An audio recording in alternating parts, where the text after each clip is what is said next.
나치가 유대인들을 공격할 때 독일의 교회와 신학자들에게 지지를 요청한 적이 있습니다. 이때 일부 기독교 지도자들이 유대인은 독선적이고 교만해서 어떤 처벌이나 핍박 그리고 죽음을 당하더라도 인과응보라고 생각을 했습니다. 그리고 예수님께서도 유대인들을 싫어하셨다고 주장하면서 나치의 만행에 침묵하거나 동조를 하게 됩니다. 이는 평소 유대인들에 대한 반감이 있었던 일부 기독교인들이 행했던 아주 심각한 방임입니다. 홀로코스트가 끝나고 난 후 유대인들이 기독교인들을 향해서 너희는 나치에 보이지 않는 후원자였다. 강하게 비난을 합니다. 결국 유대인과 기독교인들의 사이가 한동안 멀어졌음을 우리는 분명히 알고 있습니다. 서양 사람들이 유대인들에 대한 반감은 생각보다 뿌리가 깊습니다. 1290년 영국에서 1492년 이베리아, 지금의 스페인에서 유대인들에게 다양한 죄목들을 뒤집어 씌워서는 같이 살고 있던 유대인들, 바로 옆집에 살고 있던 유대인들을 다 추방하게 됩니다. 지금 생각하면 정말 어처구니 없는 제목들이었지만 그 당시에는 굉장히 심각했습니다. 서양의 일부 기독교인들이 이렇게 유대인들에 대한 반감을 가졌던 그 기준, 근거 중 하나가 바로 오늘 본문의 로마서 2장입니다. 로마서 2장에는 유대인들의 잘못이 자세하게 나열이 되어 있습니다. 이것을 일부 신앙인들이 보고는 역시 유대인들은 문제야. 이렇게 유대인들에 대해서 부정적인 생각을 하게 되었고, 이것을 근거로 많은 신앙인들이 유대인들을 핍박하고 또는 멀리하기도 했습니다. 이것은 성경을 잘못 읽은 대표적인 사례입니다. 바울이 로마서 2장에서 유대인들의 죄목들을, 잘못한 일들을 하나하나 나열한 이유는 유대인들이 미워서가 아닙니다. 오히려 유대인들을 너무 사랑했습니다. 동족이었던 유대인들이 다시 하나님의 구원의 자리로 돌아오기를 간절히 바랬습니다. 그러려면 유대인들의 본 모습, 지금 우리가 뭐가 문제인지를 우리가 알아야 된다 해서 자세하게 자신들의 문제를 나열해 준 것입니다. 이것은 비유대인 우리에게도 바울이 한결같은 마음으로 이야기하고 있는 내용입니다. 유대인들의 모습을 보면서 비유대인들도 스스로를 돌아보라는 겁니다. 그래서 유대인이나 비유대인에게 모두 복음이 필요하다. 예수 그리스도가 필요하다는 사실을 깊이 받아들이기를 바울은 간절히 원했습니다. 이런 의미에서 반유대주의와 반유대교는 구분을 해야 합니다. 반유대주의는 이유 없이 유대인들을 증오하는 일입니다. 이것은 인종차별적이고 폭력적인 범죄 행위입니다. 반면 반유대교는 유대인들이 구원을 받는다. 유대인들만 진리를 가지고 있다. 이것에 대한 반대하는 일입니다. 이것은 정당합니다. 예수님께서 분명히 우리에게 가르쳐 주신 내용입니다. 예수님은 유대인들 뿐만 아니라 모든 사람들이 하나님의 자녀가 될 수 있음을 온 세상에 선포하셨습니다. 하지만 유대인들을 사랑하셨습니다. 그래서 예수님께서 다양한 구원과 치유 사역을 하신 모임은, 장소는 유대인들이 많이 모여있던 지역이었습니다. 예수님은 유대인들이 먼저 하나님의 품으로 돌아오기를 간절히 바라셨습니다. 예수님의 이런 모습은 우리가 다른 문화 또는 다른 종교를 따르는 사람들을 어떻게 대해야 되는지를 알게 해주십니다. 먼저 기독교 신앙인들은 오직 예수님으로만 구원을 받습니다. 이 사실을 분명하게 말할 줄 알아야 합니다. 나는 길이요 진리요 생명이다. 나를 통해서는 하나님께로 올 자가 없다. 나를 통해서 아니면 정말 구원을 받을 사람이 없다. 이 말씀을 하신 분은 오직 예수 그리스도입니다. 어떤 종교, 어떤 인물도 이런 구원을 약속해 주지를 않았습니다. 따라서 우리는 다른 종교가 가지고 있는 한계, 그 부족함을 충분히 인정을 하되 그 종교를 따르는 사람들을 사랑해야 합니다. 예를 들어서 이슬람에는 구원이 없습니다. 하지만 아랍 사람들을 사랑해야 합니다. 불교에도 영생이 없습니다. 하지만 불교도도 사랑해야 합니다. 물질주의에 천국이 없습니다. 하지만 물질주의에 빠진 사람들을 사랑하는 마음으로 다가가야 합니다. 이것이 예수님께서 우리에게 가르쳐 주신 중요한 내용입니다. 바울이 할례 받은 사람들의 문제점을 먼저 이야기를 한 다음에 오늘은 그 할례의 진짜 문제가 무엇인지, 이전에는 율법의 문제, 할례의 문제를 섞어서 얘기를 하다가 오늘은 할례에 대해서 진지하게 이야기하기를 시작합니다. 당시 할례는 유대인들에게 유대인의 정체성을 갖게 하는 굉장히 중요한 예식이었습니다. 율법보다 훨씬 더 중요한 가치를 두었던 의식이었습니다. 주전 2세기에 최고 강대국은 헬라 제국입니다. 헬라인들은 철저한 이성주의자들입니다. 그런데 보이지 않는 하나님을 믿는 유대인들이 되게 못마땅했습니다. 유대인들이랑 친해지고 싶었는데, 유대인들이 워낙 명민했으니까요. 친해지고 싶었는데 유대인들이 보이지 않는 하나님을 믿는다는 겁니다. 너무 못마땅했습니다. 그래서 대표들을 만나서 몇 번 설득도 했지만 듣지 않았습니다. 이에 헬라인들이 할례를 행했거나 행하고 있는 사람들, 곧 유대인들을 대대적으로 핍박을 합니다. 이때 많은 유대인들이 할례를 포기하려고 했습니다. 하지만 신실한 일부 유대인들이 목숨 걸고 저항을 합니다. 그리고 결국 할례를 지켜냅니다.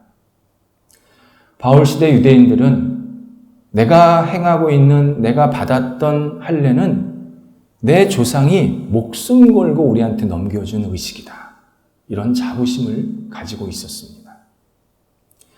이런 상황에서 바울이 25절에서 할례 행하는 것보다 하나님의 뜻을 행하는 것이 훨씬 중요하다고 말을 합니다. 다시 26절, 27절에서는 유대인들을 더 불나게 합니다. 할례를 받지 않은 비유대인이 하나님의 뜻대로 행하면 할례를 받은 유대인보다 하나님이 더 칭찬하신다. 비유대인이 하나님의 뜻대로 행하면 나중에 하나님이 야, 너희들 잘했다. 너희들 옳다. 이렇게 칭찬을 하시지만 할례를 받고 하나님의 뜻대로 살지 못하는 유대인들을 향해서는 너희들은 틀렸다. 너희들은 불의하다. 이렇게 심판하신다. 말씀을 한다고 바울은 이야기합니다. 이러한 모습은 구약 성경에 참 여러 번 등장합니다. 예를 들어서 예레미야 38장에서 이런 일이 있었습니다. 선지자 예레미야가 유대인들을 향해서 너희들이 지금처럼 하나님의 뜻대로 살지 않으면 머지않아서 바벨론이 우리를 침공할 것이고 우리 모두를 다 포로로 잡아갈 것이다. 강력하게 경고를 합니다. 이때 유대 지도자들이 저 예레미야는 우리가 잘못되기를 바라는 매국노야. 강하게 비판을 합니다. 그리고는 웅덩이에 빠뜨립니다. 굶어 죽일 생각이었습니다. 이 과정을 전부 지켜보았던 왕과 신하들은 아무 말 하지 않습니다. 하지만 이방인이었고 왕궁의 신하였던 에벳 멜렉이라는 구스 사람, 지금의 에티오피아 사람이 왕에게 몇 번 진언을 합니다. 왕이시여, 선지자를 이렇게 대해서는 안 됩니다. 하나님의 사람을 살리셔야 합니다. 간청합니다. 결국 왕은 예레미야를 살립니다. 비록 에벤멜렉은 유대인에 비해서 신분도 낮았고 그리고 할례도 받지 않은 사람이었지만 유대인보다 하나님을 더 경외했고 유대인보다 하나님의 사람을 더 소중히 여겼던 정말 훌륭한 믿음의 사람이었습니다. 바울이 이야기하는 할례의 근본적인 문제는 형식, 습관이었습니다. 할례를 받았다는 것은 내가 평생 하나님께 순종하겠습니다. 하나님의 뜻대로 살겠습니다. 약속한 겁니다. 그런데 유대인들은 그 약속은 싹 잊어버리고 할례라는 형식만 남아서 습관적으로 나는 그냥 할례 받았어. 그렇게 끝났다는 겁니다.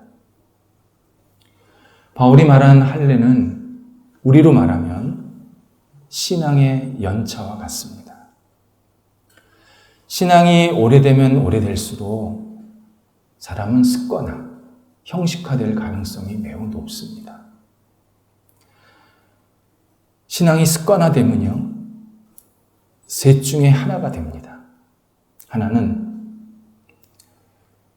늘 해야 되니까 합니다.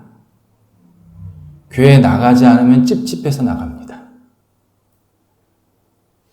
그냥 이때면 이런 거 하고 저 때면 저런 거 하고 그냥 별 생각 없이, 별 의미 없이 그 일을 합니다. 또 하나는 문제 일으킵니다. 신앙이 습관화되고 형식화되면 갈등을 일으킵니다. 또 하나는 교회를 떠납니다. 야, 내가 신앙생활 해보니까 나는 별 의미를 못 느끼겠어.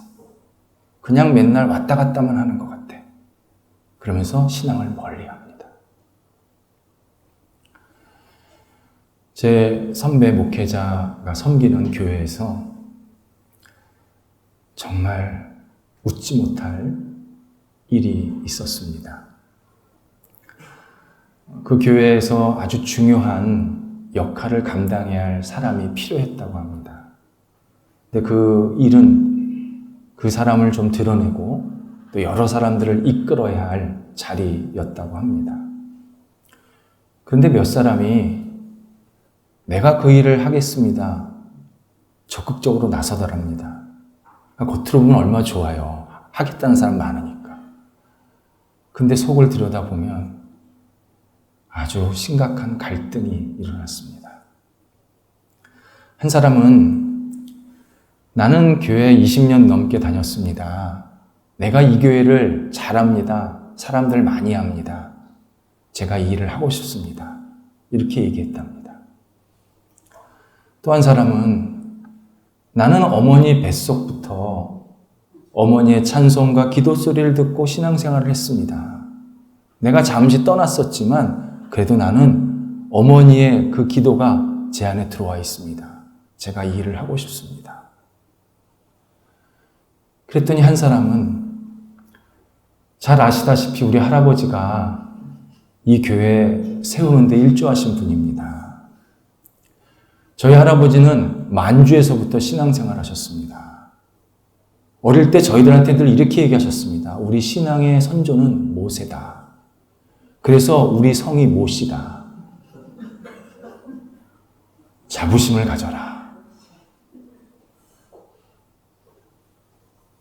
목사님이 당황스러운 겁니다. 이게 무슨 만화 같은 상황입니까? 몇 날 며칠을 고민을 하시면서 기도를 하셨답니다. 그리고 세 분을 불러서 이렇게 얘기하셨습니다. 세 분 중에서 제일 먼저 순교하실 분이 이 일을 맡아주세요. 아무 말도 안 하더랍니다.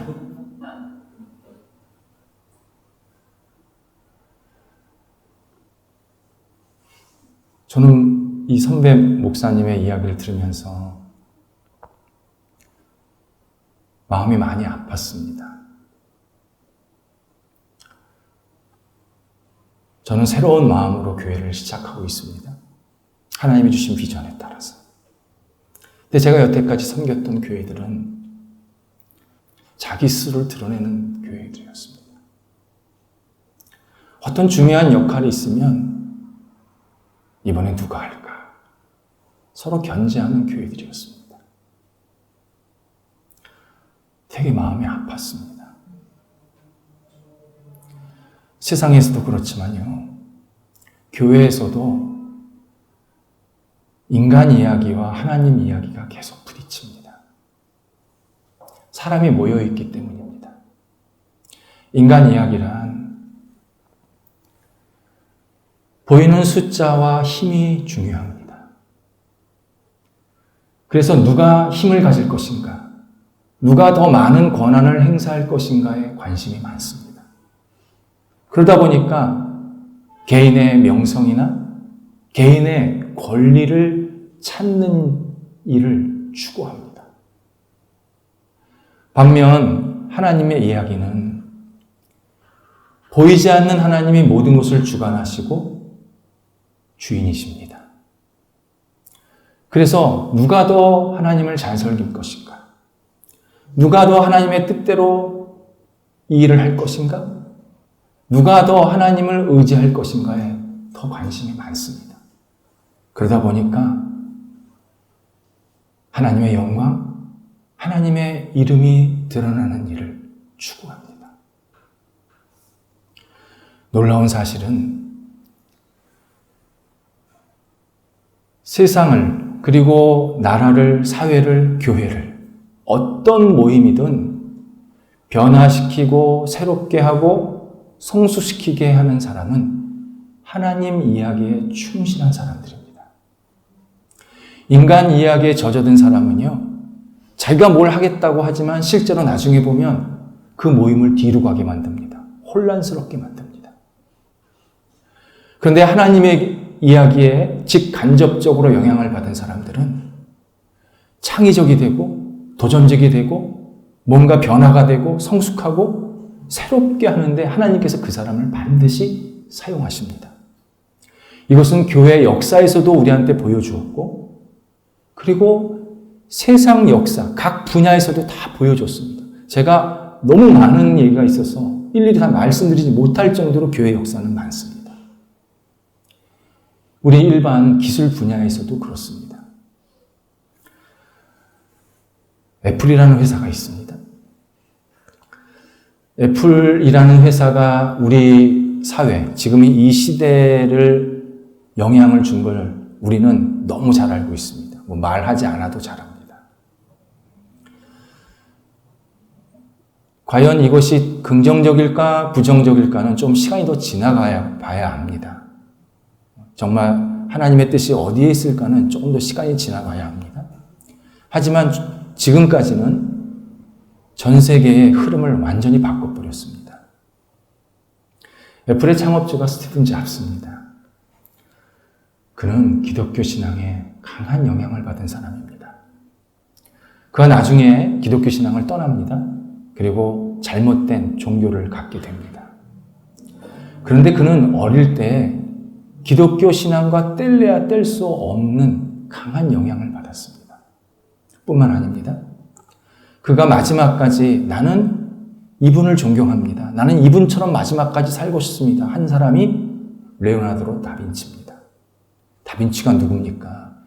기독교에 강한 영향을 받은 기독교적 인문학자입니다.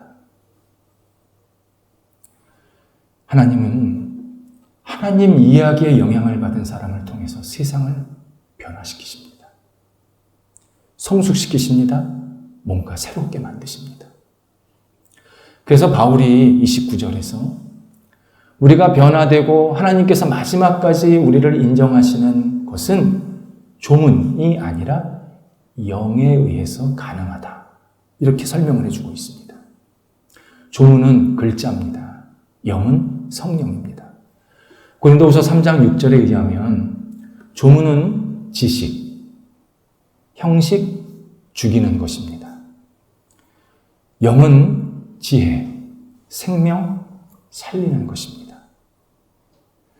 우리가 하나님 앞에서 인정받고 칭찬받고 변화받고 또 세상을 변화시킬 수 있는 사람은 어떤 형식을 잘 따르는 사람이 아니라 성령의 인도함을 받는 사람이라고 분명하게 말씀하고 있습니다. 본문에 의하면 성령은 두 가지의 역할을 우리들에게 해주십니다. 첫 번째는 성령은 우리의 정체성을 분명하게 알게 하십니다. 적지 않은 사람들이 나는 하나님의 백성이 되고 싶은 마음이 없습니다. 하나님의 백성이 무슨 유익입니까? 나한테 하나님의 백성이 되라고 강요하지 마세요. 이렇게 말을 합니다. 근데 이 말은 나는 나에 대해서 관심이 없습니다. 나는 내가 누구인지 알고 싶지 않습니다. 이 말과 똑같습니다. 아담이 범죄한 이후에 온 인류는 한 가지 공통적인 병을 가지고 있습니다. 기억상실증입니다. 우리 모두는 예수님을 믿기 전까지 내가 누구인지, 내가 여기 왜 왔는지, 내가 어떻게 살아야 되는지를 까맣게 잊어먹고 삽니다. 어떤 분은 세상 떠날 때까지 내가 누구인지 모르고 그냥 마무리합니다. 어떤 사람은 내가 누구인지 알고 싶다. 내가 여기 왜 있지? 그래서 많은 노력을 해서 알기를 원합니다. 지금 우리나라에서도 이런 사람들이 많이 늘어나고 있지만 서양 사람들, 특히 서양 젊은이들은 하나의 꿈이 있습니다. 세계 여행입니다. 왜 세계 여행을 하냐 물어보면 대부분 하는 말이 뭐냐? 나를 찾고 싶습니다. 내가 누구인지 알고 싶습니다. 그렇게 이야기를 합니다. 물론 세계 여행이 살면서 많은 도움을 주는 것은 분명할 것입니다. 그런데 어떤 환경을 통해서 내가 나 자신을 발견하겠다는 것은 애초부터 불가능한 얘기입니다. 마치 내가 클래식 음악을 계속 듣고 있으면 작곡가 모차르트라고 생각하는 것과 똑같습니다. 내가 환경과 조건에 따라서 나 자신을 발견하려면 잘못된 인식을 할 가능성이 굉장히 높습니다. 조건에 따라 계속 내가 달라집니다. 내가 누구인지, 내가 이 땅에 왜 왔는지, 어떻게 살아야 되는지 아시는 분은 딱 한 분밖에 안 계십니다. 성령님입니다. 우리가 예수 그리스도를 구주로 고백하면서 하나님 안에 거하면 성령께서 나에게 너는 하나님의 사랑하는 자녀란다. 계속 정체성을 알게 해주십니다. 그리고 어떤 환경이나 조건에 굴하지 않고 당당하게 그리고 흔들리지 않게 살아가도록 계속 용기를, 지혜를 부어넣어 주십니다. 우리에게 정체성을 주시는 분이 바로 성령님이십니다. 그래서 바울도 마지막에 하나님의 자녀로 우리가 인정받는 것은 조문이 아니라 영에 의해서, 영이 인도하시는 사람이 인정받는다고 말씀하고 있습니다. 또 하나는 성령은 우리가 하나님의 뜻대로 살도록 만들어 주십니다. 바울이 할례를 받지 않아도 영의 인도함을 받는 사람은 결국 하나님께서 마지막에 칭찬하시는 하나님이 기뻐하시는 사람이다. 이렇게 말한 것과 같습니다. 이것을 오늘 두 번째 읽은 시편 50편에서 더 잘 설명해 주고 있습니다. 시편 50편은 이스라엘의 성가대, 국가 성가대입니다. 어느 한 성가대가 아니라 국가 성가대의 지도자였던 아삽이 고백한 내용입니다.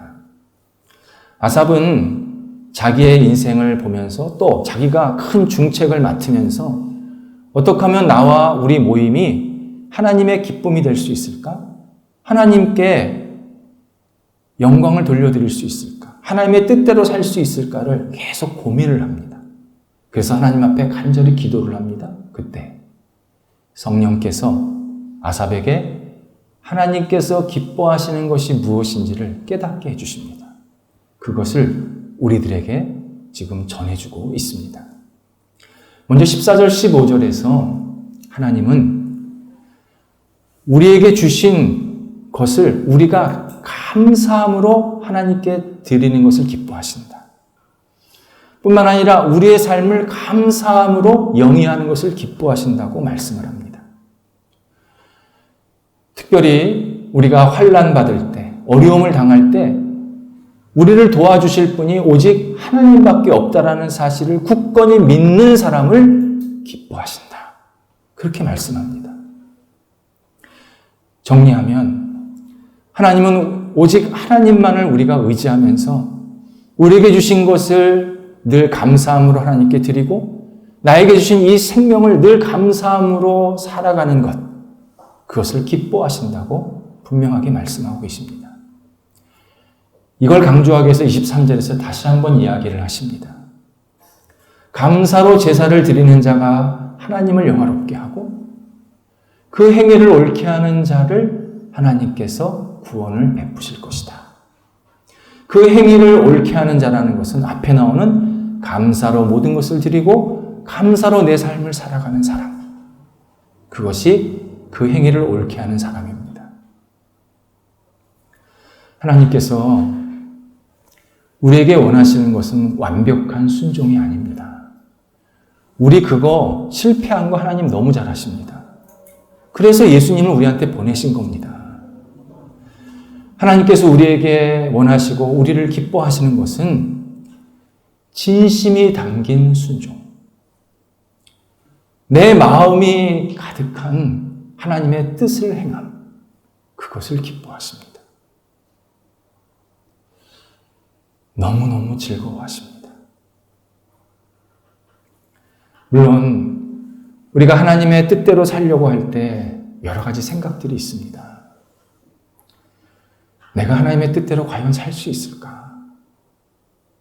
그냥 한번 하나님 뜻대로 한다고 그래 놓고 다음에는 엉뚱하게 살지는 않을까? 내가 하나님의 뜻대로 사는 게 정말 잘 사는 것일까?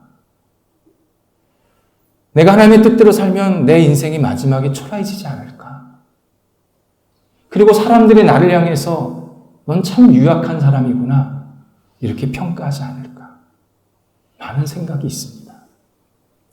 그래서 하나님의 뜻대로 살려고 하려고 할 때 먼저 일어나야 할 일이 있습니다. 내 속사람이 변해야 됩니다. 내 마음이 변해야 합니다. 내가 하나님의 뜻대로 사는 것이 기뻐야 되고 자발적이 되어야 합니다. 그걸 누가 하시느냐? 성령님이 하시는 겁니다. 성령께서 내 마음을 바꾸셔서 하나님의 뜻대로 살게끔 간절함도 있게 하시고 자발성도 갖게 하신다는 뜻입니다. 또 우리가 살면서 많은 고민들이 있는 것도 사실입니다. 현실의 문제 때문에 힘듭니다. 사람들과의 관계 때문에 지칩니다. 이 일이 잘 됐으면 좋겠는데 잘 안 되고 또 언제까지 기다려야 될지 참 불안합니다. 내 몸이 아파서 과연 내가 정말 앞으로 잘 살 수 있을까? 답답합니다. 내가 인생을 살아야 될 동기가 너무 부족해서, 내가 왜 열심히 살아야 되는지 그 동기가 부족해서 너무너무 불편합니다. 이 문제를 해결하는 것은요, 내 조건이나 환경이 좋아진다고 해결되지 않습니다. 내가 지식이 쌓여진다고 해결되지가 않습니다. 내가 지금보다 더 잘 산다고 이 문제가 해결되지 않습니다. 그때 가면 또 다른 문제가 생깁니다. 그런데 성령은 내 속사람을 바꾸셔서 해답을 계속 찾게 하십니다. 상황이나 조건은 예전보다 더 나빠질 수도 있고 더 좋아질 수도 있지만 내 속이 변하니까 내가 사는 게 달라집니다. 의미가 달라집니다. 성령이 그렇게 만드십니다. 그렇다면 핵심은 어떻게 우리가 성령의 인도하심을 받느냐입니다. 그게 핵심입니다. 간절함입니다. 간절해야 합니다. 성령이 인도하시면 좋지, 아니면 말고요. 안 됩니다. 성령께서 저를 도와주시지 않으면 저 살 수 없습니다. 성령이 저를 인도하시지 않으면 제가 바른 길로 갈 수가 없습니다. 성령님, 저를 도와주세요. 저와 함께 해주세요. 간절해야 합니다. 중요한 사실이 있습니다. 성령은 우리를 이끄시기를 너무 간절하게 원하십니다. 간절히 원합니다. 이 말을 듣기를 너무 간절히 원하십니다. 기다리십니다. 그래, 내가 여기 있다. 내가 너 인도할 거다. 내가 너와 함께 할 거다. 성령께서 우리의 앞에서 계속 기다리고 계십니다. 성령의 인도함을 받는 사람을 하나님께서 기뻐하십니다. 성령의 인도함을 받는 사람이 결국 마지막 하나님께서 칭찬하시는 사람이 됩니다. 우리를 사랑하시는 하나님은 우리 모두가 성령의 인도함을 받고 매일 새롭게 되고 매일 변화되고 매일 하나님 앞에서 아름답게 살기를 간절히 기대하십니다. 기도하겠습니다. 하나님, 성령께서 저희들을 인도하시고 도우시기를 간절히 기도합니다. 우리의 생각과 지식과 조건과 환경 때문에 무너지지 않게 하시고 오직 성령께서 우리를 날마다 세워주셔서 성령과 함께 동행하게 하시고 성령에 의지하게 하시고 성령과 함께 마지막 하나님의 품 안에 안길 때까지 날마다 새롭게 설 수 있도록 역사하여 주시옵소서.